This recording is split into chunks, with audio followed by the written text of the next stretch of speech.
Oi, tô aqui para mais uma resenha. Hoje, na verdade, eu quero mais fazer uma troca de ideias do que esmiuçar propriamente dita a história, porque ele é um livro muito famoso, né? As pessoas conhecem bastante, é uma distopia incrível, mexeu muito com a minha cabeça, assim. Eu fiquei muito pensando vários dias sobre o que eu tinha acabado de ler, sobretudo o final do livro, né?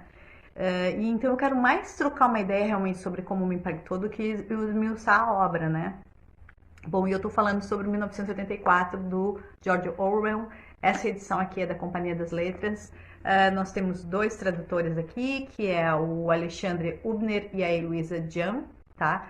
Essa obra originalmente ela foi publicada em 1949, então a gente está falando do período pós-guerra. Já falei sobre outras obras aqui que justamente pegam esse período e o impacto que ela tem sobre os autores, né? Essa é a segunda distopia que eu leio, assim, no sentido de que tem muito impacto. A primeira foi o Fahrenheit 451, do Ray Bradbury, que eu fiquei muito impactada pela história em si, mas sobretudo a forma como o autor escreve, que é maravilhosa, né?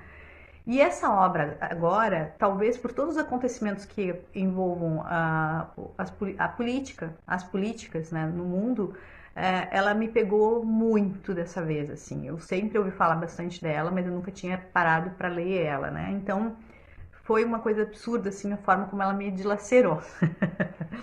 E aí, sobre o que trata a história? A história, basicamente, a gente está falando de um país fictício, Oceania, que tem um governo totalitário, que está na figura mítica de um chamado Grande Irmão, Big Brother, e a gente acompanha então a vida de um funcionário desse governo, que é o Winston Smith, que trabalha no Ministério da Verdade, que é responsável por produzir mentiras, na verdade, né? Então, tu vai acompanhando todo o processo desse cara que alguma coisinha nele, ele tem alguma coisa nele ali que ele se sente mal dentro, ele não se sente, digamos, tão bem encaixado dentro desse regime, né?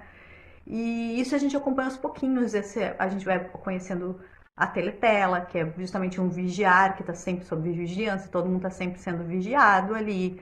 Depois tu acompanha toda a questão do duplo pensamento, que é tu tem pensamentos contraditórios, tu pode ter pensamentos contrários. A questão da fala, né, nova fala, que tu vai tirar algumas palavras, suprimir algumas palavras para as pessoas não terem a possibilidade de se expressarem plenamente, né? E tudo isso conduzido por esse governo totalitário, ou seja, ele vai mexer na fala, ele vai mexer no pensamento, ele vai mexer na forma de viver, ele vai vigiar as pessoas 24 horas por dia.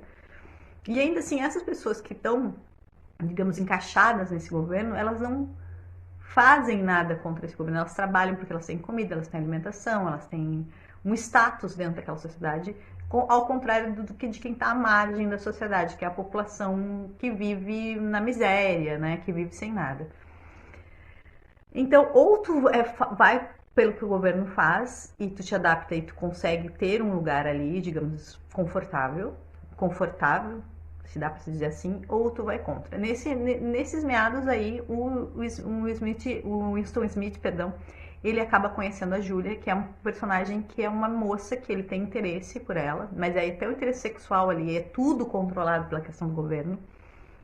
E aos poucos eles encontram uma forma de se envolverem ali. E ela é meio contraponto, assim, porque ela é muito. Ela não quer pensar sobre as coisas, né? E o Smith começa a ficar se questionando muitas coisas. Esse incômodo começa a crescer dentro dele, que ele começa a se questionar. E ela não. Ela, assim, ela sabe de tudo, ela sabe que ela sendo da manipulação, ela sabe de tudo, mas ela percebeu que ela precisa fazer isso para poder sobreviver dentro desse regime que está ali. Então ela meio que se adapta sabendo que aquilo é ruim, mas é necessário para a gente poder ver o que ela faz. Ela consegue encontrar brechas para eles poderem viver isso aí. Só que nada escapa ao governo. Nada escapa aos olhos do governo, nem mesmo a relação dos dois, que eles acham que está super bem escondida, que as pessoas não estão vendo e tal. E aí tem um outro personagem que, deixa eu ver se eu anotei o nome dele aqui, eu não anotei o nome da criatura, é um cara que meio que fica amigo deles, mas que depois se mostra um grandíssimo filho da mãe. Peraí que agora na continuação eu pego o nome dele aqui e passo pra vocês. Só um pouquinho.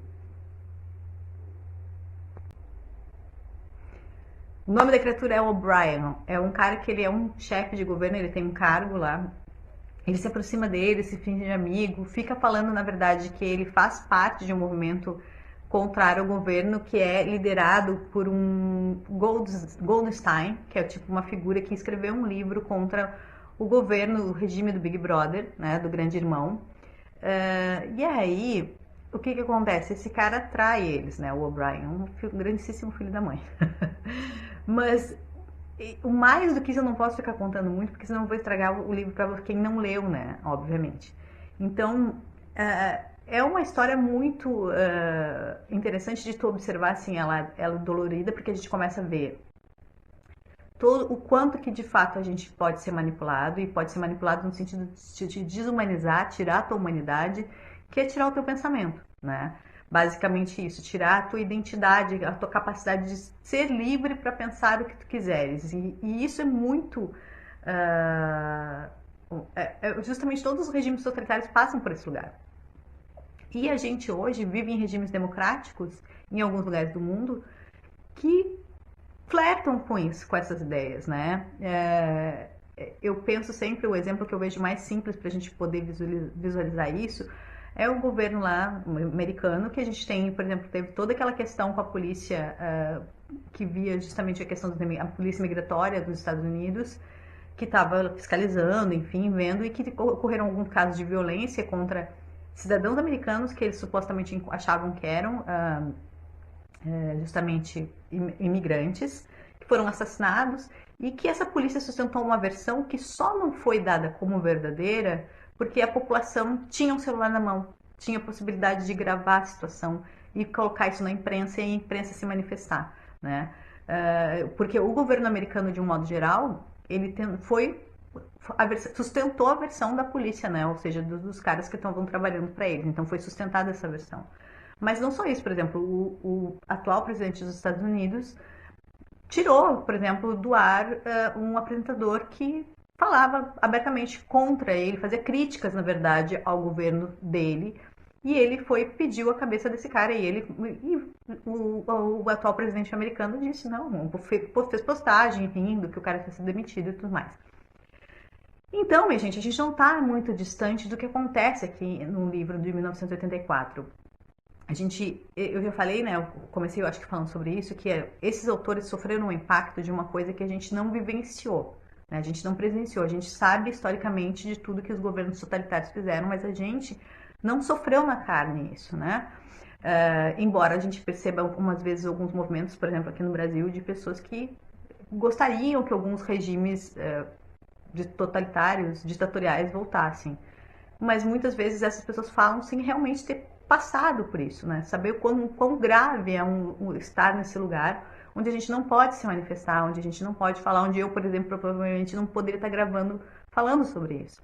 E aí agora eu me lembrei do Fahrenheit 451, que tem toda a questão dos livros, que também é uma forma de tu manipular as mentes, tirar os livros de circulação para as pessoas não poderem pensarem, elas não terem criticidade.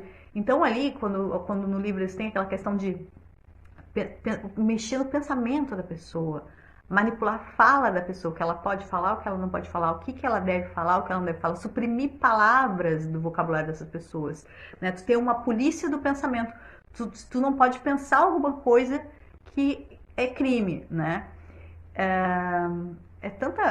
Parece tanta loucura, mas que se a gente analisar, de uma certa forma, hoje, mesmo em democracias, a gente vê um flerte com essas ideias de todos temos que ter um pensamento uníssono, um pensamento uniforme.